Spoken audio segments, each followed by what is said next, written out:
یہاں لے آتا ہے. تبھی فرمایا وَسَخَّرَ لَكُمُ الْبَحْرَ, یہ سمندر اس نے کس کے لیے پیدا کیا؟ تمہارے لیے. اگر یہ سمندر نہ ہوتے خشکی پہ تجارت بہت مشکل ہو جاتی, کیونکہ خشکی پہ آپ کے وسائل, کیونکہ مشین کو دھکا دینا زیادہ مشکل ہے, اس میں انرجی زیادہ لگتی ہے. سمندر تو خود پھسلن پیدا کرتا ہے, تھوڑا سا کام آپ کریں گے, تھوڑا کون کرتا ہے؟ اب دیکھو یہاں کوئی بندہ کھڑا ہوا ہے, اس کو دھکا دو, ہلے گا اپنی جگہ سے. 6 آدمی مل کے دھکا دیں گے پھر ہلے گا. پانی میں تیر رہا ہے, تھوڑا سا یوں کریں گے ادھر ہو جائے گا. ایسا ہے نہیں, انرجی کم لگتی ہے پانی میں دھکا دینے کے لیے. تو تجارت تو ساری ہے ہی دھکے کا کھیل بھائی, یہاں سے وہاں. ٹرانسپورٹیشن کا جو کام ہے, ٹرانسپورٹ کا جو کام ہے, ٹرانسپورٹ کا مطلب کیا ہے؟ یہاں سے وہاں ٹرانسفر کرنا. اس میں وسائل کم لگ رہے ہیں. تبھی اللہ کہتا ہے میں نے تمہارے لیے سمندر مسخر کر دیا. اگر یہ سمندر نہ ہوتا انسان کے لیے زندگی ممکن نہ ہوتی. اب سائنسدانوں نے دیکھا اتنا بڑا سمندر, پہلے اتنا خیال نہیں تھا اتنا بڑا سمندر ہے. جب چاند پہ گئے ہیں تو یا خلا میں گئے تو جا کے دیکھا تو سمندر زیادہ ہے, خشکی اس میں کیا ہے؟ 3 حصے پانی ہے, ایک حصہ کیا ہے؟ خشکی. پتا چلا کہ بھائی یہ 3 حصے پانی ضروری ہے, کیونکہ جتنی بارشیں زمین کو چاہیے نا, جتنی خشکی ہے اس کے لیے جتنی بارشیں چاہیے اس کے لیے سمندر اتنا بڑا ضروری ہے.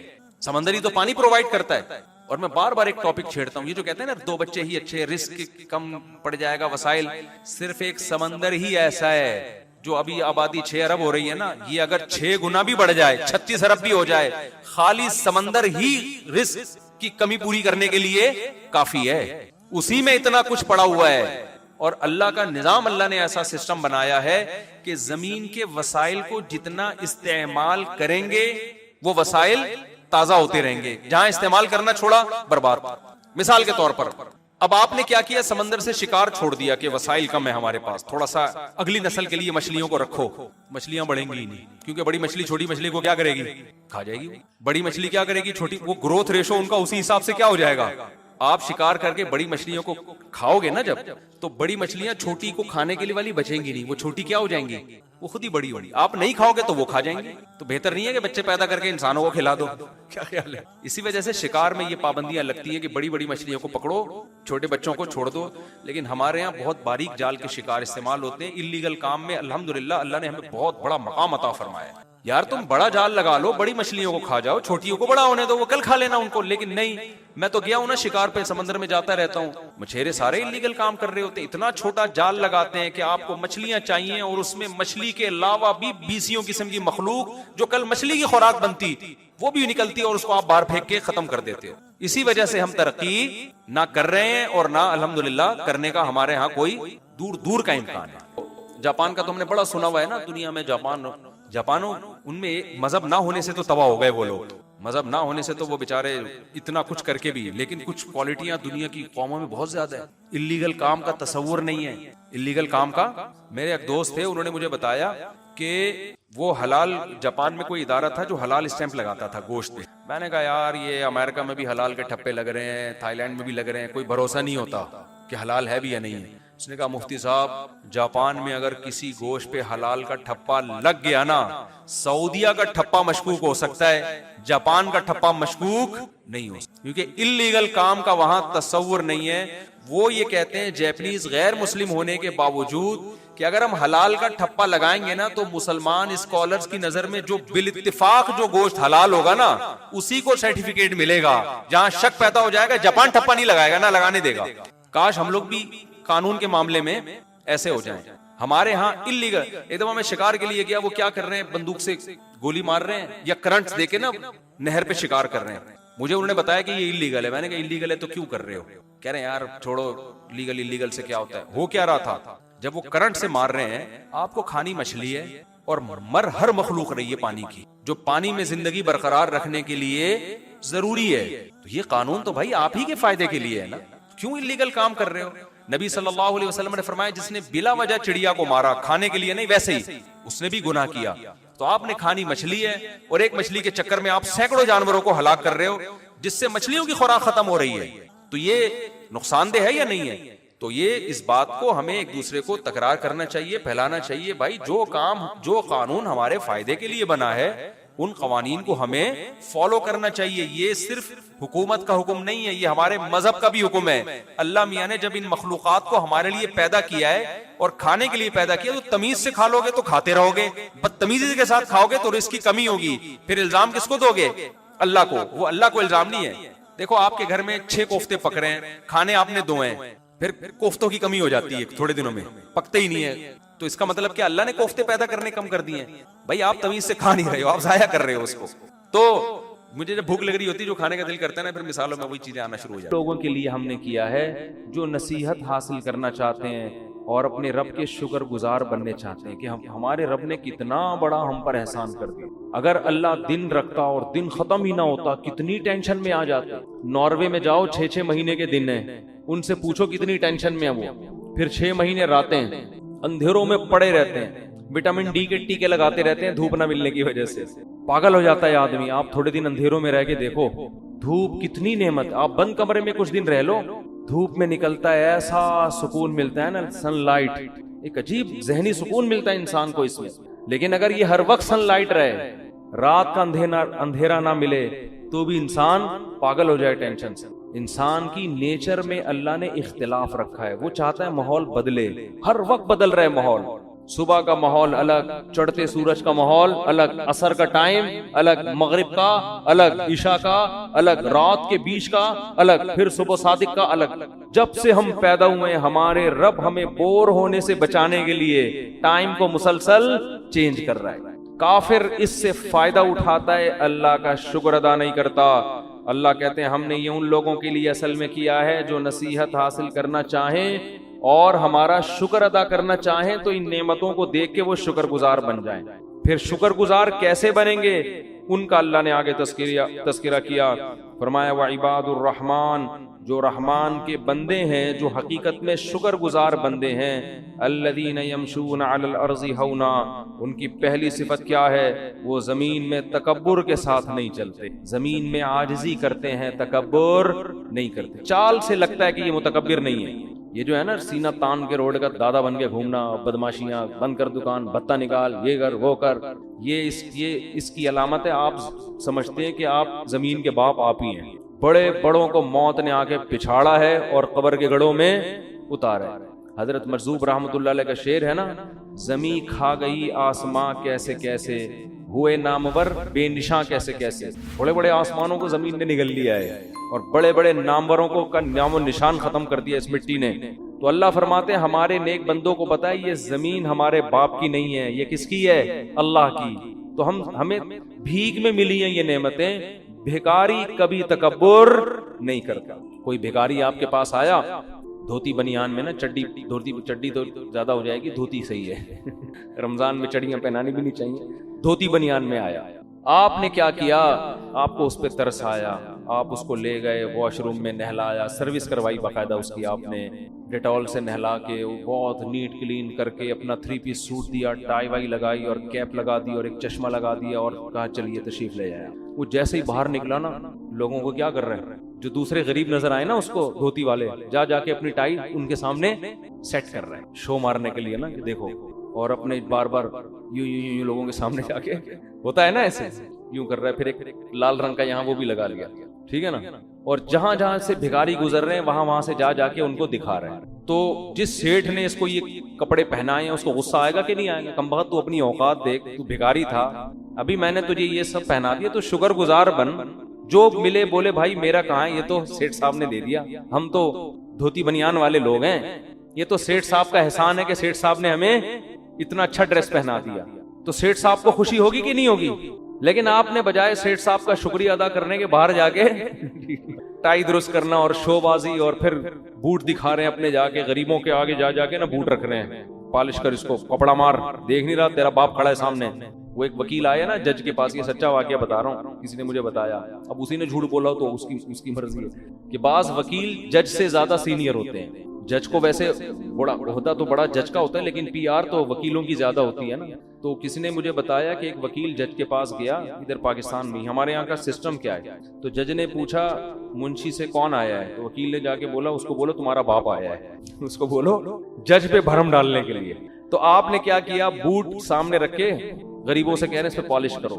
تو یہ تکبر ہے جو فقیروں پہ جچتا نہیں. تو اس سیٹھ نے اس فقیر پر اتنا احسان نہیں کیا تھا جتنا ہمارے رب نے ہم پر کیا ہے. وہ فقیر اگر اس سے کوٹ اور ٹائی واپس، وہ سیٹھ اگر فقیر سے کوٹ ٹائی واپس لے لے تو فقیر کا اتنا نقصان نہیں ہے، دھوتی بنیان تو اس کے پاس ہے۔ اللہ اگر ہم سے نعمتیں چھین لے تو ہم دھوتی بنیان کے لائق بھی نہیں رہیں گے، دھوتی بنیان کے قابل بھی نہیں رہیں گے۔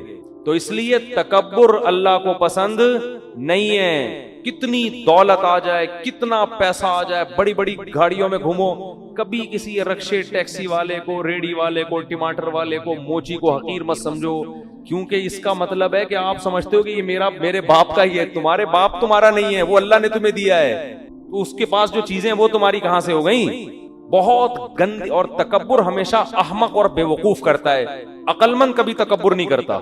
جو بے وقوف ہوتے ہیں نا وہ شو بازیاں کر رہے ہوتے ہیں۔ عقل مند آدمی کو پتا ہے ابے 2 منٹ لگتے ہیں انسان کی اوقات سامنے آنے میں، 2 منٹ لگتے ہیں، تو سب اللہ کا دی ہوئی بھیک ہے۔ تو اس اللہ نے فرمایا رحمان کے بندے وہ ہیں جو زمین پر اکڑ کے اور تکبر سے نہیں چلتے۔ ہاں یہ مطلب نہیں ہے کہ ایسے چلیں کہ لوگ سمجھے کہ چندہ دینا شروع کر دیں کہ یہ بیچارہ پتہ نہیں کوئی بھوک لگ رہی ہے اس کو، ایسے بھی مریل بیماروں کی طرح چلنا ٹھیک نہیں ہے۔ بس تکبر والی چال اللہ کو پسند نہیں، میدان جنگ میں پسند ہے۔ ایک صحابی نے میدان جنگ میں لال پٹی باندھی اور سینہ اکڑا کے تلوار ہاتھ میں لے کے کہہ رہے ہیں کوئی ہے میرے مقابلے میں آنے والا۔ اب یہ جملہ اللہ کو پسند ہے کیا؟ نارملی تو پسند نہیں ہے بھائی، اپنے بارے میں سب سے بڑا، لیکن جب میدان جنگ میں انہوں نے للکارا تو ہمارے نبی نے فرمایا اللہ کو یہ چال پسند نہیں ہے، مگر اس موقع پر اللہ کو یہ چال بہت پسند ہے۔ کیونکہ میدان جنگ میں اگر آپ عاجزی انکساری دکھائیں گے دشمن کے سامنے، آپ بولیں گے میں آپ کا خادم، آپ سے لڑنے کے لیے آیا ہوں، ہمت تو نہیں ہے، تو اب میدان جنگ میں اگر آپ تواضع کا مظاہرہ یا پھڈوں میں تواضع شروع کر دیں، لڑائی ہو رہی ہے آپ کی، کوئی ڈاکو پکڑایا آپ نے یا کوئی پھڈا ہو رہا ہے، کوئی پیسے چھین رہے ہیں، اب آپ اس سے کہہ رہے ہیں کہ بھائی میں تو عاجز اور خاکسار اور جو ہے وہ گھوم کا کنستر ہوں میں، ٹھیک ہے نا۔ بعض لوگ تواضع میں یہاں تک بھی پہنچتے ہیں، تو وہاں موقع نہیں ہے، وہاں تو یہی آستینیں چھڑا کے ابے تیری ایسی، وہ ایک الگ ٹاپک، وہ تکبر میں نہیں آتا، وہ ایک ضرورت ایجاد کی ماں ہے نا وقتی طور پر۔ نارملی عام حالات میں کسی کمزور پہ ظلم کرنا، اس پہ ڈینگیاں مارنا، میں یوں بہت خطرناک ہے۔ حدیث میں آتا ہے تکبر اللہ کی چادر ہے، جو اللہ سے اس چادر کو چھیننے کی کوشش کرے گا، حدیث کا مفہوم ہے اللہ اس کو رسوا کر دے گا۔ تکبر صرف اللہ پہ زیب دیتا ہے۔ تو اللہ نے پہلی علامت کیا بیان کی؟ تکبر نہیں کرتے۔ وَإِذَا خَاطَبَهُمُ الْجَاهِلُونَ قَالُوا سَلَامًا، جاہل لوگ جب ان سے بحث کرتے ہیں تو یہ سلامتی کی بات کرتے ہیں، بحث کو طول نہیں دیتے۔ کچھ لوگوں نے نام ماننا ہوتا ہی نہیں ہے، کچھ لوگوں کی عادت ہوتی ہے کہ انہوں نے ماننا ہی نہیں ہے، تو ایسے لوگوں سے ڈیبیٹ کر کے اپنی صلاحیتوں کو برباد نہیں کرنا چاہیے، اس سے آپ کا دل بھی خراب ہوتا ہے، نفرتیں پھیلتی ہیں۔ ایسے موقع پہ بھائی پتلی گلی سے نکلو، ایسے لوگوں پہ محنت کرو جن میں سمجھنے کی صلاحیت۔ ساری دنیا کبھی ٹھیک نہیں ہو سکتی، تو اللہ نے نیک لوگوں کی صفت بیان کی، وَالَّذِينَ يَبِيتُونَ لِرَبِّهِمْ سُجَّدًا وَقِيَامًا، فرمائیے وہ لوگ ہیں جو راتیں سجدہ اور قیام میں گزارتے ہیں، تہجد پڑھتے ہیں۔ یقولون ربنا اصرف عنا عذاب جہنم، یہ راتوں کو اٹھ کے دعائیں مانگتے ہیں کہ اللہ ہم سے جہنم کی آگ کو دور کر دے، ان عذابها کان غراما، بے شک اس کا عذاب بڑا چمٹ جانے والا ہے اور یہ بہت ہی برا ٹھکانہ ہے۔ اس کا بھی آج لوگ راتوں کو اٹھ کے دعائیں دنیا کی زیادہ مانگتے ہیں، آخرت کی کم۔ تو مسلمان کی دعائیں آخرت کی زیادہ ہونی چاہیے، جہنم کی آگ سے بچت ہو جائے، جنت مقدر ہو جائے۔ اذا انفقوا لم يسرفوا ولم يقتروا، فرمایا جب خرچ کرتے ہیں تو نہ تو اپنی آمدن سے زیادہ کرتے ہیں اور نہ بہت کنجوسی کا مظاہرہ کرتے ہیں، وَكَانَ بَيْنَ ذَلِكَ قَوَامًا، بیچ کی راہ اختیار کرتے ہیں۔ اتنا خرچ کرنا کہ کل دوسروں سے بھیک مانگنا شروع کر دو، اس کو اسلام میں اسراف کہا جاتا ہے، یہ بھی اللہ کو پسند نہیں ہے۔ اور ایسے کنجوس کے ہاتھ یہاں ہوں کہ جیب سے روکڑا ہی نہیں نکل رہا، نہ اپنی ذات پر خرچ کر رہا ہے، نہ گھر والوں پہ خرچ کر رہا ہے، نہ بچوں پہ خرچ کر رہا ہے، اچھی بلی تنخواہ ہے، بس وہ بحریہ ٹاؤن میں پلاٹ میں انویسٹ کرتا چلا جا رہا ہے کہ بچاؤ پیسہ بچاؤ۔ پلاٹ جو لوگ خریدتے ہیں نا وہ کون سا استعمال کے لیے، وہ بھی انویسٹمنٹ کہ پیسہ بچاؤ کل کام آئے گا، کل نہیں بھائی آج جو کام آ گیا وہ تو ہے، کل کا کیا بھروسہ زندہ رہو کہ نہیں رہو۔ جیسے مجھے لوگ کہتے ہیں کہ آپ چھوڑ دو، کیا اپنی دوسری شادی کیوں کی تھی نا جب میں دوسری کر رہا تھا، کہ زندگی کا کیا بھروسہ ہے؟ میں نے کہا بھروسہ نہیں اس لیے تو جلدی جلدی کر رہا ہوں، میں بھروسہ ہی تو نہیں ہے جب میں دوسری کر رہا تھا اس وقت کی بات۔ تو بھائی ہم چاہتے ہیں کہ ایک فضیلت کی موت مرے، کنوارے پن کی موت اللہ کو پسند نہیں ہے، تو اس کا مطلب شادیوں والی موت اللہ کو کیا ہے؟ بلکہ بعض لوگ تو شادی کی وجہ سے مرتے ہیں، مرے اس وجہ سے کہ وہ تو میرا خیال ہے شہادت کا درجہ ملے گا، بتائیں گے اللہ میں نے کی تھی اس وجہ سے مر گیا میں، تو ایسا ری ایکشن ہوتا ہے نا سامنے سے۔ خیر ایسے واقعات ہیں سچی مچی کے ہیں، دوسری شادی کی مری گئے، وہ یہ سچی بتا رہا ہوں، جھوٹ موٹ نہیں سمجھے اس کو آپ، سچی مچی میں مر گیا بندہ، پہلی میں بھی بہت مرے ہیں یہ بھی آپ سچی مچی کے واقعات ہیں۔ تو خیر تو خرچ کرے انسان، خرچ کرے آخرت کے لیے، کیا کرے؟ انویسٹ۔ یہ جو کہتے ہیں نا روپیہ بچاؤ کل کام آئے گا، او بھائی کل کا کوئی بھروسہ نہیں ہے، ابھی جوانی ہے، کھاؤ پیو، کھلاؤ بھی کھاؤ بھی، کل کا کیا پتا۔ اور اگر کل کام لانا ہے تو کل وہ جو واقعی کل ہے، جو فیوچر ہے، جو قبر کے بعد کی زندگی ہے، اس کے لیے بچا کے رکھو۔ امی عائشہ حضرت بریرہ تھی، حضرت عائشہ تھی رضی اللہ عنہ، نبی گھر میں آئے، فرمایا کھانے کو ہے، تو انہوں نے فرمایا کہ یا رسول اللہ کچھ گوشت آیا تھا، سری وری آئی تھی، میں نے صدقہ کر دیا، تھوڑا سا بچا ہے۔ فرمایا جو کر دیا نا صدقہ وہ بچ گیا ہے، یہ تو ختم ہو جائے گا، تو بچا ہوا تو وہ ہے، یہ تھوڑی بچا، یہ تو بھی ختم ہو جائے گا۔ تو ہم کہتے ہیں جو خرچ کر دیا وہ فنا ہو گیا، نہ جو اللہ کے لیے خرچ کر دیا اصل میں وہی بچایا، آپ کا مال صرف وہی ہے، باقی تو سب ختم فنش۔ اور جو کھا نہیں رہے وہ تو ویسے ہی کسی کے کام کا نہیں، وہ تو آپ کے ورثہ کے کام آئے گا، وہ بھی کم بختوں کے جب کام آئے گا جب کھائیں گے، ورنہ وہ اپنی اولاد کا سوچ کے بچانے لگے تو ان کے کام بھی نہیں آئے گا، پھر ان کی اولاد بھی یہ سوچ کے نہیں کھائے گی کہ ہماری اولاد کا، تو قیامت تک جو آخری انسان ہوگا نا وہ اس چکر میں شاید کھا لے کہ میں آخری آدمی آیا ہوں اب میں تو کھا لوں، لیکن وہ بھی نہیں کھائے گا کیونکہ اس کو تھوڑی پتا ہوگا کہ میں لاسٹ میں پیدا ہوا ہوں، اس کو قیامت تو اچانک آئے گی نا، وہ بھی کم بخت نہیں کھائے گا اس چکر میں کہ میں اپنے بچوں کو کھلاؤں، تو خود پتہ نہیں کب کھائے گا، کون کھائے گا۔ بچے 2 ہاتھ 2 ٹانگیں لے کے پیدا ہوئے ہیں، ان کو بھی خود کچھ کرنے دو اپنے ہاتھوں سے، اتنا زیادہ ٹینشن بچوں کی نہ لو۔ خیر اللہ نے فرمایا ہمارے نیک لوگ نہ کنجوس ہوتے ہیں اور نہ حد سے تجاوز کرتے ہیں۔ والذین لا يدعون مع اللہ الہا آخر، بڑا مزہ آتا ہے یہ آیت پڑھنے میں، فرمایا ہمارے نیک بندے اللہ کے ساتھ کسی اور کو نہیں پکارتے۔ اسلام کا جو حسن ہے نا سب سے زیادہ وہ توحید میں ہے، ایک بس ایک، یہ نہیں کہا کہ اللہ کے سوا کسی کو نہیں پکارتے، نا نا نا نا، لا یدعون نہیں پکارتے، مع اللہ اللہ کے ساتھ کسی اور کو۔ ہم دعاؤں میں صرف کس کو پکارتے ہیں؟ اللہ کو، اسی کا اللہ کو واسطہ دیتے ہیں کہ اللہ ہم نے تو یہ ہاتھ آج تک کسی کے سامنے نہیں اٹھایا، کوئی گناہ ہو جائے یہی واسطہ دے کے توبہ کرو، اللہ کسی اور کے در پہ نہیں جا رہا، تو یہ اللہ کو بہت پسند ہے یہ عادت۔ ولا یقتلون النفس التي حرم اللہ، جس نفس کے قتل کو اللہ نے حرام کر دیا، جس انسانی جان کے قتل کو، اس انسانی جان کو یہ قتل نہیں کرتے، یعنی ناحق قتل نہیں کرتے۔ ولا یزنون، فرمایا اور زنا نہیں کرتے۔ ومن یفعل ذلک یلقى اثاما، جو بھی یہ کام کرے گا قتل نفس یا زنا، جو بھی یہ کام کرے گا یلقى اثاما، وہ بہت بڑے گناہ سے ملے گا، اپنے سر پہ قیامت کا دن بہت بڑا بوجھ لے کے آئے گا۔ یضاعف له العذاب، اس کو بہت سخت عذاب دیا جائے گا قیامت کے دن، اور اس میں ذلیل ہو کر پڑا رہے گا۔ الا من تابا، ہاں جو موت سے پہلے توبہ کر لے۔ کیسی خوشخبری دی، کیسی امید دلائی، پہلے اللہ نے اتنے بڑے عذاب کی دھمکی دی، جو زنا یا قتل کر لے بہت سخت عذاب ہے، فرمایا الا من تابا، ہاں جو توبہ کر لے، آمنا غیر مسلم ہے تو ایمان لے آئے، وعمل صالحا آئندہ کے لیے اپنی زندگی درست کر لے، فاولئک یبدل اللہ سیئاتہم حسنات، ان کی برائیوں کو اللہ نیکیوں سے تبدیل کر دے گا، وکان اللہ غفورا رحیما۔ سوال پیدا ہوتا ہے اللہ تو نے اتنا بڑا آپشن کیوں دے دیا، اتنا بڑا اس نے جرم کیا تھا، توبہ کا دروازہ تو نے کیوں کھول دیا بھائی، اب وہ معذرت کر رہا ہے، رو رہا ہے تیرے سامنے، تو کیوں معاف کر رہا ہے، جرم پہ کچھ تو سزا ملنی چاہیے۔ اس کا جواب دیا من تاب وعمل صالحا، جو توبہ کرتا ہے اور نیک عمل اختیار کرتا ہے، فإنہ یتوب الی اللہ متابا، اس نے اللہ کی طرف توبہ کی، اللہ کا در کھٹکھٹایا ہے، تو تم اس کے جرم کو تو دیکھ رہے ہو، یہ نہیں دیکھ رہے کہ توبہ کے لیے آ کس کے دروازے پہ آئے، تو اللہ سے کیسے تم، ابھی اللہ تمہیں ترغیب دے رہا ہے سخاوت کی ہے بھائی پچھلی آیتوں میں، تو تم اللہ سے یہ کیسے امید لگا کے بیٹھ گئے کہ وہ سخاوت نہیں کرے گا، تو اللہ فرماتے ہیں وہ اللہ کا در کھٹکھٹا رہا ہے۔ تو جیسے اللہ کا غضب بہت سخت ہے، اللہ کی رحمت بھی بہت زیادہ ہے، تو جو اللہ کا در کھٹکھٹائے، کوئی سیٹ کے گھر پہ کوئی بھکاری آئے اور سیٹ اس بھکاری کو نہ دے، لوگ اس سیٹ کی طرف انگلیاں اٹھائیں گے بڑا کنجوس ہے، تو میرے در پہ آ کے معافی مانگ رہا ہے، سوری کر رہا ہے، اور میں اس کو معاف نہ کروں، یہ کیسے ہو سکتا ہے؟ تو اللہ نے یہ پوری تفصیل نہیں بتائی، اللہ نے تو صرف اشارہ دیا یتوب الی اللہ متابا، رے وہ اللہ کے در پہ آ رہا ہے تم، اور تم اشکال کر رہے ہو کہ کیسے معاف ہوگا بھائی، تو وہ کوئی کسی عام آدمی کے گھر پہ تھوڑی گیا ہے، انسانوں کے ظرف چھوٹے ہوتے ہیں، اللہ کا ظرف بہت بڑا ہے، تو جیسے اس کی سزا بہت بڑی ہے، معاف کرنے کا اس کی جو رحمت ہے اور اس کا جو ظرف ہے معاف کرنے والا وہ بھی کیا ہے، لامحدود ہے۔ پھر اللہ نے فرمایا والذین لا یشهدون الزور، یہ جھوٹ کی محفلوں میں نہیں، جھوٹی گواہیاں نہیں دیتے، وَإِذَا مَرُّوا بِاللَّغْوِ مَرُّوا كِرَامًا، اور جب لغویات سے گزرتے ہیں تو عزت کے ساتھ گزر جاتے ہیں۔ لغویات کیا ہے؟ جوئے کی محفلیں اور خام خواہ کی بیکار موسیقی اور یہ جو ڈرامے فلمیں، یہ لغویات ہیں سب، جس کا نہ دین کا کوئی فائدہ نہ دنیا کا، ایسی لغو محفلوں میں وہ دلچسپی نہیں لیتے۔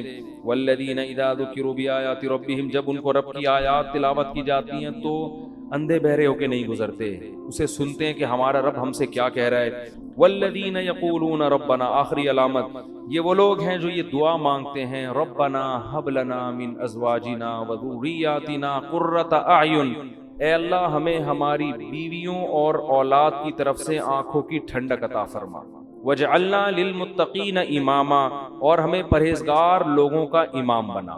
اس آیت کا کیا مطلب ہے؟ پرہیزگار کا امام کا مطلب یہ نہیں کہ اگلے الیکشن میں میں ہی جیت جاؤں تاکہ میں ان سب لوگوں کا امام بن جاؤں، مطلب یہ ہے کہ ہر شخص کسی نہ کسی کا امام، مقتدا اور لیڈر ہوتا ہے۔ مرد اپنے گھر میں سربراہ ہوتا ہے، وہ لیڈر ہے، وہ سربراہ ہے بیوی اور بچوں کا۔ عورت سربراہ کس کی ہوتی ہے؟ اپنے بچوں کی۔ تو اے اللہ، الرحمن علم القرآن، الرحمن یہ مبتدا ہے، علم القرآن، خلق الانسان پیدا کیا، علمہ، اور انسان کو سکھایا بات کو، بانا یرونتن کا معنی جدا ہو، طلاق بائن، طلاق جس رشتہ ختم ہو جائے، ایک طلاق رجم، حق اور باطل جدا جدا ہوتے ہیں، مبین بیان کرنے والا، بیان اسی ظاہر واضح کر سکتے۔ الشمس والقمر بحسبان، سورج اور چاند حسبان حساب کے ساتھ، حسبان حساب کے اندازے کے ساتھ، تکا نہیں اٹھائے جہاں جو چاند اس حساب کے ساتھ کیلکولیشن ہے، اس کیلکولیشن کے حساب سے۔ والشجر، نجم کہتے ہیں بیلوں کو جو بغیر تنے کے، اور شجر کہتے ہیں جو تنے والے ہو، تو بیلیں اور جو تنے والے پودے یا درخت ہیں، یسجدان، دونوں سجدہ کرتے۔ سجدے کا مطلب کیا ہے میں بتا لوں، والسماء رفعها، اور آسمان، رفعها اللہ نے آسمان کو بلند کر، ووضع الميزان، اور رکھ دیا اس نے ترازو، کوئی بھی ناپنے کا پیمانہ ہو، میزان کا میں آلہ، وزن یوزی پڑھا جاتا ہے، وزن یلو، وزن کرنا، میزان یہ تولنے کو بھی کہتے ہیں اور تولنے کے آلے کو۔ آلے کا مطلب کیا ہے؟ مفعال کے وزن پر میں نے بتایا تھا نا جب گرامر میں تھا، میزان فعال کا وزن، تولنے کا آلہ، چیز جو پیمانہ ہو، صحیح اور غلط میں فرق کرنے کا، چیزوں کا کس کے اندر۔ اللہ تطغوا فی المیزان، اللہ اصل میں تھا ان اللہ، تو ان مصدریہ ہے، لئلا تطغوا فی، مصدریہ نہیں، لئلا یہاں لام، یعنی ہم نے میزان کو اس لیے رکھ دیا تاکہ لا تطغوا، کہ تم سرکشی مت کرو، میزان چیز کو ناپنے میں، تولنے میں، حد سے تجاوز کرو، صحیح اچھا، وضع المیزان، ہاں، وَأَقِیمُوا الْوَزْنَ بِالْقِسْطِ، اور سیدھا کرو وزن کو انصاف کے ساتھ، قسط انصاف کو، یعنی سیدھا کرو وزن کو انصاف کے ساتھ، وَلَا تُخْسِرُوا الْمِيزَانَ، اور تولنے میں خسارہ مت کرو، کمی مت کرو، اخسار خسارے سے نکلا ہے نا، ان میں بھی الگ۔ وَالْأَرْضَ وَضَعَهَا، اور زمین کو رکھ دیا اس نے، لِلْأَنَامِ، مخلوق، انام فیہا فاکہہ، پھل ہیں، والنخل، اور کھجورے ہیں، کھجور کے درخت کو نخل کہا جاتا ہے، ذات الاکمام، چھلکوں والے، کم غلاف کو کہتے ہیں، غلاف اصل میں آستین کو کہتے ہیں، اور اکمام اس جماعت، اکمام سے یہاں مراد ہے پھلوں کے غلاف ہوتے ہیں، ان کو کہا، کھجور کے اوپر تو چھلکا ہی ہوتا ہے شاید، اسی پر اس کا اطلاق۔ والحب ذو العصف، اور دانے یعنی غلہ، دانے سے مراد گندم، جو، اس طرح کے اناج کو حب کہا جاتا ہے۔ قرآن میں فالق الحب والنوا، نوا گٹلی کو کہتے ہیں، اللہ تعالیٰ دانے پھاڑنے والا ہے، حب کا مطلب ہر دانے کو نہیں کہا جاتا، حب وہ کھانے والے ہم ترکاریاں غلہ کہتے ہیں۔ والحب ذو العصف، اور اس نے غلہ پیدا کیا، ذو العصف چھلکوں والا، عصف پتے کو بھی کہتے ہیں جو باریک غلاف ہوتا ہے ترکاریوں سے، گندم اور جو کے اوپر چھلکا ہوتا ہے، چھلکوں والے غلوں کو پیدا کیا اس نے۔ والریحان، ریحان کا معنی بھی ہے اور مطلق رزق کو بھی، کھانے کی ہو، باقی اس کی طرف انسان کی طبیعت مائل ہو تو بھی ریحان کا، اس کے دو ترجمے، دانے چھلکوں والے، والریحان، اور بقیہ کھانے کی، اور ایک ترجمہ کیا گیا خوشبو سے بھی، قرآن میں کے معنی میں فروح وریحان وجنۃ الواقع فبأی آلاء ربکما، تو ریحان سے مراد کوئی مقصود نہیں ہے، ریحان کا مطلب خوشبودار پودے، ربی بس اے جنات، اور ماں کا مطلب اپنے رب کی کون کون سی یکذبن، جن اور انسان دو خطاب تثنیہ کا صیغہ لایا تکذب، اپنے رب کی کون کون سی، خلق الانسان، پیدا کیا اس انسان، صلصال، صلصال کہتے ہیں کھنکھناتی، الفخار جو پکی ہوئی، اس کو آگ میں پکایا، چونکہ آگ میں پکائی بھی نہیں اس لیے کل فخار کہا، یعنی کاف تشبیہ، آگ میں پکائی ہوئی طرح سلسال تھی۔ کھنکھناتی کا مطلب کیا کہ بجنے والی ہے، اس کو دوسری مٹی پہ مارا جائے تو آواز آتی ہے، جو پکی مٹی ہوتی ہے نا آگ پہ پکی ہوئی جیسے ہی تو بہت زور سے آواز مارتی، تو یہ آگ پہ پکی ہوئی نہیں تھی، آگ پہ پکی کی طرح مٹی، اور سلسال اگر اس کو مارا جائے تو اسے آواز آتی، سخت ہو جاتی ہے تو اس کو آپ مارے تو وہ آواز آتی۔ خلق الانسان من صلصال کالفخار، اس نے پیدا کیا انسان کو کھنکھناتی جو فخار کی طرح تھی۔ فخار کا اردو میں کیا ترجمہ ہوگا، یہ پکی ہوئی سے ہم کر سکتے ہیں۔ وَخَلَقَ الْجَانَّ مِن مَارِجٍ مِّن نَارٍ، اور پیدا کیا اس نے جنات کو، جان جنات سے، مِن مَارِجٍ مِّن نَار، مارج کہتے ہیں شعلے کو، دھواں نہ ہو، جب آگ جلتی ہے نا تو بہت صاف ستھری جب آگ ہوتی ہے، ہم گیس کا چولہا جب جلاتے ہیں تو کیسی پیور آگ نکل رہی ہوتی ہے، اس میں گیس لکڑیاں جب ہم جلاتے ہیں دھواں بہت زیادہ ہوتا ہے، جو صاف ستھری آگ ہوتی ہے جس میں دھواں نہیں ہوتا، یہ مراد ہے مارج، اس شعلے کو کہتے ہیں مارجن۔ اور جنات کو پیدا کیا اس نے آگ، من نارن، آگ کے، مارجن شعلے سے، وہ صاف ستھرا شعلہ۔ فَبِأَيِّ آلَاءِ رَبِّكُمَا، بس اپنے رب کی کون کون سی نعمتوں، رب المشرقین، دو مشرقوں کا مالک ہے، ورب المغربین، اور دو مغربوں کا مالک، بِأَيِّ آلَاءِ رَبِّكُمَا تُكَذِّبَانِ، بس تو کی کون کون سی لاؤ گے، مرج البحر، دو دریا چلا دیے، بحر سمندر کو بھی کہتے ہیں، پانی کو بھی کہتے ہیں، دریاؤں کو بھی پر بھی اطلاق ہوتی ہے، یہاں مراد ہے دو پانی، سمندر میں ہو جائے، مرج البحرین، دو دریاؤں کو ملا دیا اس نے، مرجا یمرجو کا معنی ہوتا ہے، شاید یہ انگلش کا لفظ مرج سے نکلا ہوا، اللہ مرج البحرین، دو دریاؤں کو چلا دیا اس نے، یلتقیان، التقا یلتقی استعال سے ہے، یا یلقا لقاء، التقا کا معنی جب آپ ایک، تو یلتقیانی تسنیہ کا صیغہ کہ دونوں ملے ہوئے ہیں، بینہما برزخ، ان دونوں کے درمیان ایک پردہ ہے، لا یبغیان، بغا یبغی کا معنی سرکشی، یہ دونوں دریا سرکشی نہیں کرتے، دونوں پانی سرکشی نہیں کرتے، دوسرے میں گھستے نہیں، اپنے اپنے ٹریک پہ چلتے ہیں۔ ابھی ای آلائکما تسأجن، تم اپنے رب کی کون کون سی جھٹلاؤ گے، یخرج منہما، ان دونوں دریاؤں سے یا ان دونوں پانیوں سے نکلتا ہے، اللؤلؤ، موتی، والمرجان، اور مرجان اس پتھر ہے، فبأي آلاء ربی، اور تم اپنے کون کون سی نعمتوں کو، وَلَهُ الْجَوَارِ، جواری اصل میں تھا جواری، یا تھا اس کو حذف کر دیا تو جوار، تو جاریتن اصل میں تھا جوارن، یا کو حذف کیا جاتا ہے نا، جاریتن کی جمع آتی ہے جوارن، ہوتی ہے اصل میں جواریون، یرمی والا قانون لگا، جواری التقاء ساکنین، پھر جب الف لام آیا تو تنوین تو الجو جو صرف زیادہ اچھی طرح سے پڑھے ہوئے، تو خلاصہ یہ کہ جاریتن کی جمع، جاریہ کشتی کو پانی میں چلنے والی جمع جوار، وَلَهُ الْجَوَارِ، اسی کے لیے ہیں یہ کیاں، المنشآت، اٹھی ہوئی، انشاء انشان کا معنی اٹھانا، پیدا کرنے کے معنی میں بھی آتا ہے، اٹھانے کے معنی میں بھی آتا ہے، کسی چیز کو آپ بلند کریں تو المنشا، چیز کو اٹھایا جائے، المنشأتن، اٹھائی جانے والی چیز، اور اس کی جمع آتی ہے المنشآت، جو اٹھے ہوئے ہوتے ہیں، بہت، کیونکہ بہت ساری ہوتی ہیں کشتیاں تو اٹھائی ہوئی ہوتی ہیں، فی البحر، سمندروں میں، کل اعلام، علم پہاڑ کو بھی کہتے ہیں، جمع عالم، پہاڑوں کی طرح، مراد سمندری جہاز ہے، یعنی اسی اللہ کے لیے ہے یہ سمندر میں اونچے اونچے پہاڑوں جیسے جہاز۔ فبأي آلاء ربی، اپنے رب کی تم کون کون سو گیا۔ اب ہم سورہ رحمان بہت اہم سورت ہے، اس میں اللہ نے وہ اپنے احسانات کو ذکر کیا، ناکیاں کا، وہ ناکیوں کا بھی اللہ نے تذکرہ کیا، اور اس سورت کی امتیازی حیثیت کیا ہے کہ اس میں بار بار ایک لفظ کو اللہ نے فبأي آلاء ربکما، اے جنات اور انسانوں، تم اپنے رب کی کون کون سی نعمتوں کو، مسئلہ ہی یہی ہے کہ ہم اللہ کی ان سے فائدہ تو اٹھاتے ہیں لیکن کیسے انکار کرتے ہیں۔ کچھ لوگوں نے کہہ دیا کہ یہ سب کچھ خود بخود ہو رہا ہے، اس کائنات ایک اتفاق کا نتیجہ ہے، اور حسن اتفاق، ایک حسین اتفاق ہے، حالانکہ اتفاق اتنا حسین ہوتا نہیں، تو اس کو ایک حسین اتفاق کہہ دیا، بیوٹی آف نیچر کہہ دیا۔ تو اللہ تعالیٰ کو انسان کی نیچر معلوم، شیطان کے بہکاوے میں پڑھ کے اپنے پیدا کرنے والے کو بھول، اس لیے اللہ نے اس صورت میں اپنی نعمتوں کو بیان کر کے کہا کہ ایک نعمت، دو نعمت، ہزاروں لاکھوں کروڑوں نعمتیں ہیں جن کا تم انکار کر رہے ہو۔ تو کس نعمت کو جھٹلاؤ گے؟ کچھ لوگوں نے مان لیا کہ یہ اللہ کی دی ہوئی نعمتیں ہیں، لیکن پھر اس کے تقاضوں پر عمل نہیں کیا، اللہ کی نافرمانی کی، وہ بھی نعمتوں کے منکر۔ تو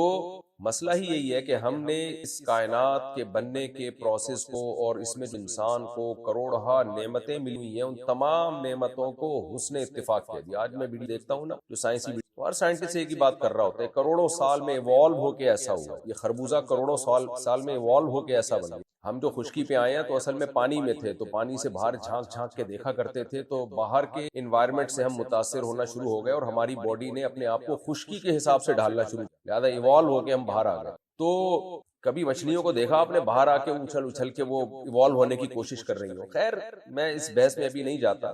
تو ہر چیز کو ایوالو ہونے کے کھاتے میں ڈال کے حسن اتفاق قرار دی۔ عجیب بات ہے بھائی، اتنا حسین اتفاق کبھی اتفاق سے ہو نہیں سکتا۔ تو اس لیے اللہ تعالیٰ اپنی نعمتوں کو بیان کرے۔ تم نے بولنا کیسے؟ تم کھنکھناتی مٹی سے پیدا کیسے ہو گئے؟ پہلی مرتبہ تو کوئی سیل تو پیدا ہوا ہوگا نا۔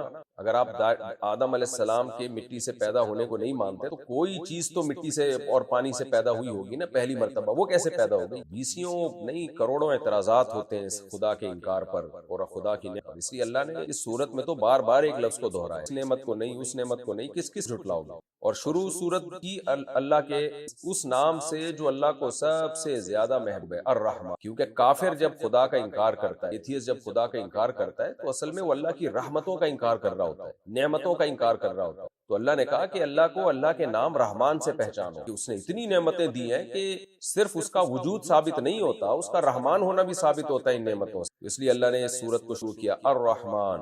رحمان جو ہے علم القرآن، اس نے قرآن سکھایا۔ سب سے پہلی نعمت اللہ نے قرآن ذکر کی، یعنی تخلیق انسان سے بھی پہلے، حالانکہ انسان تو پہلے پیدا ہوا ہے اور پھر اللہ نے انسان کو قرآن سکھایا، لیکن اللہ نے خلق الانسان کا تذکرہ بعد میں کیا، علم القرآن کا پہلے کیا۔ اس لیے کہ اگر اللہ انسان کو قرآن نہ سکھاتے تو شاید آج میں بھی ایتھیسٹ کی طرح ملحد ہوتا اور یہی باتیں کر رہا ہوتا کہ ہم سب خود بخود۔ اس لیے اللہ کا انسانوں پر جو احسان ہے نا، وہ وحی کی تعلیمات ہیں، کہ وحی کے ذریعے اس نے پیغمبروں کے ذریعے بھیج کے انسان کو ہدایت دی ہے۔ اگر وحی نہ ہوتی تو انسانوں سے بڑا درندہ اس کائنات میں کوئی نہیں، اس سے بڑا حیوان اس کائنات میں۔ اس لیے اللہ تعالیٰ نے انسان پر جو روحانی انعام ہے نا، اس کا پہلے تذکرہ کیا، اور تخلیق کا، انسان کو پیدا کرنے کا بعد میں تذکرہ کیا، کہ پیدا کرنا یہ اصل انعام نہیں ہے، پیدا کرنے کے بعد تمہیں ہدایت دینا، گائیڈنس تمہارے لیے مہیا کرنا وحی کے ذریعے، کیونکہ وحی کے نور کے بغیر انسانی عقل گمراہی ہے۔ اسی عقل نے ہومو سیکسولیٹی کو دنیا میں پروموٹ کیا، اسی عقل نے زنا کو لیگل کیا، اسی عقل نے شراب کو لیگل کیا، اسی عقل نے والدین کے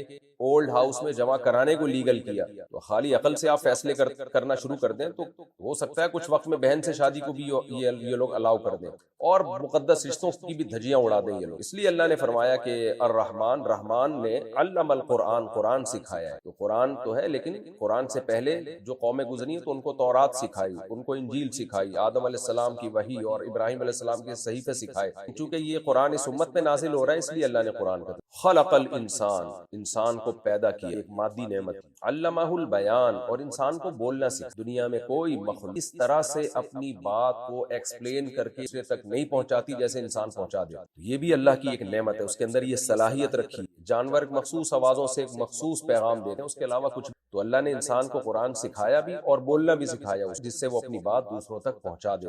الشمس والقمر بحسبان، انسان جب اپنے اندر جھانکتا ہے اسے اللہ کی نشانیاں نظر آتی ہیں، کیسے سپیڈ کے ساتھ اپنی زبان کو گھما گھما کے وہ اپنی باتوں کو پرو رہا ہوتا ہے الفاظ کی لڑی میں، اور کیسے دوسرے کے کان تک پہنچا رہا ہوتا ہے، کیسے وہ شخص، سامنے والا شخص اس کی بات کو کیچ کر کے اس کی بات کا مطلب سمجھ رہا ہوتا ہے۔ تو یہ بھی اللہ کی قدرت کی دلیل، اور اس کائنات میں بھی ہمیں خوبصورت ترین مینجمنٹ نظر آتی ہے۔ وہ مینجمنٹ میں چونکہ سورج اور چاند ہمیشہ نظر آتے ہیں، اللہ تعالیٰ نے کہکشائیں اور جو آگے جو آج سائنس بہت کچھ دریافت کر رہی ہے، باریکیوں کو اللہ نے بیان نہیں کیا اس موقع پہ، وہ چیز بیان کی ہے جو ایک گنوار اور جاہل اور پیڑو جو بیچارہ بالکل دیہاتی ہو، اس کی سمجھ میں بھی آسانی سے آ جائے۔ جاہل سے میری مراد یہ ہے کہ جو جدید سائنسی علوم سے غافل ہے۔ تو ہر شخص، کیونکہ قرآن ہر ایک کے لیے ہے، جو سائنسی باریکیوں کو نہیں جانتے ان کے لیے بھی قرآن نازل ہوا۔ اس لیے اللہ نے ایک علامت کے طور پر دو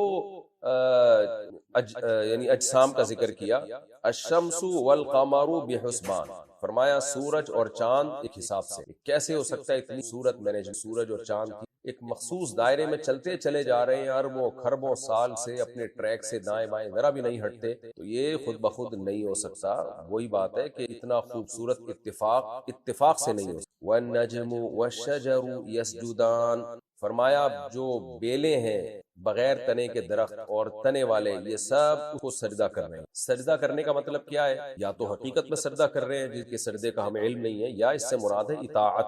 جس فطرت اور نیچر کے راستے پر اللہ نے ان کو ڈال دیا وہ اس راستے پہ چل۔ بیل کو آپ دیکھیں نا، بیل کا کام ہوتا ہے اوپر جانا، کیسے وہ تھوڑی سی رسی تلاش کر رہی ہوتی، اور جہاں کوئی رسی اس کو ملی یا تنا ملا تو ایسے لپٹ لپٹ کے اوپر جاتی ہے جیسے یہ جو K2 اور ماؤنٹ ایوریسٹ کی پہاڑیوں پہ چڑھنے والے نہیں اوپر جا رہے ہوتے، تو اس طرح سے یہ اوپر جانا شروع کر دیتے۔ تو یسجدان یعنی وہ دونوں اپنے کاموں میں لگے ہوئے ہیں۔ درخت بھی ایک خاص ٹائم تک بڑھے گا، پھر پھول نکلیں گے، پھر پھل پیدا ہوں گے، تو ایک خاص ٹریک پہ اللہ نے ان سب کو چلا دیا اور وہ گردن جھکا کے چلے جا رہے ہیں۔ وَالسَّمَاءَ رَفَعَهَا وَوَضَعَ الْمِيزَانَ، اور آسمان کو اس سے بلند کیا، وَوَضَعَ الْمِيزَانَ، اور ترازو رکھ دیا۔ وضع کہتے ہیں کوئی بھی چیز رکھنا، ایجاد کرنا، جیسے ہم کہتے ہیں واضح لغت نے یہ لفظ وضع کیا، لغت نے یہ لفظ ایجاد کیا، ایجاد کے معنی میں بہت سارے معنی میں اس نے ترازو رکھ دیا، یعنی پیدا کیا ترازو۔ ترازو سے یہاں مراد جو حق اور باطل کو ناپنے کا پیمانہ ہو، صحیح اور غلط کو ناپنے کا پیمانہ ہو، ہر طرح کے پیمانے کو، معیار کو میزان کہا جاتا ہے۔ کوئی بھی چیز جس کے ذریعے انصاف ہو سکے،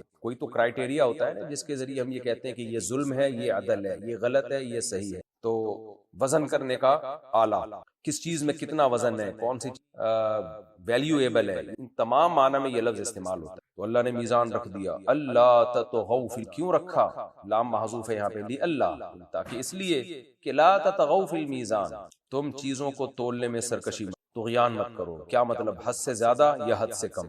اس میں یہ عام ترازو بھی داخل ہے کہ آپ لوگوں سے چینی پیسے لیتے ہوئے ڈنڈی مارتے ہیں اس میں، یا پیسے لیتے ہوئے پورے پیسے وصول کرتے ہیں، جب ان کو کوئی چیز تول کے دیتے ہیں تو اس میں ڈنڈی مارتے ہیں۔ حالانکہ اللہ نے ترازو اس لیے بنایا ہے کہ جب دینے والے کو اس کا، یعنی لینے والے کو اس کا حق دیا جائے تو وہ حق بھی پورا تول کے دیا جائے۔ ترازو اسی لیے تو تھا، آپ نے ترازو میں باٹ چینج کر دی، اس میں گڑبڑ کر دیا۔ یہی مضمون قرآن میں دوسرے مقام پر ہے نا، وَيْلٌ لِّلْمُطَفِّفِينَ الَّذِينَ إِذَا اكْتَالُوا عَلَى النَّاسِ يَسْتَوْفُونَ، تباہی ہے ان لوگوں کے لیے جو ناپ تول میں کمی کرتے ہیں، جب اپنا حق لینے کی باری آتی ہے پورا حق لیتے ہیں، جب دینے کی باری آتی ہے ڈنڈی مارتے ہیں۔ تو کہیں بھی ایگریمنٹ جب آپ کا ہوتا ہے، آپ سامنے والا شخص اپنے حصے کا کام پورا کر دیتا ہے لیکن آپ اس کو پورا حق نہیں دیتے۔ سرکاری اداروں میں آپ دیکھ لیں، وہاں بھی اللہ تطغوا فی المیزان کے حکم کی دھجیاں اڑائی جاتی ہیں۔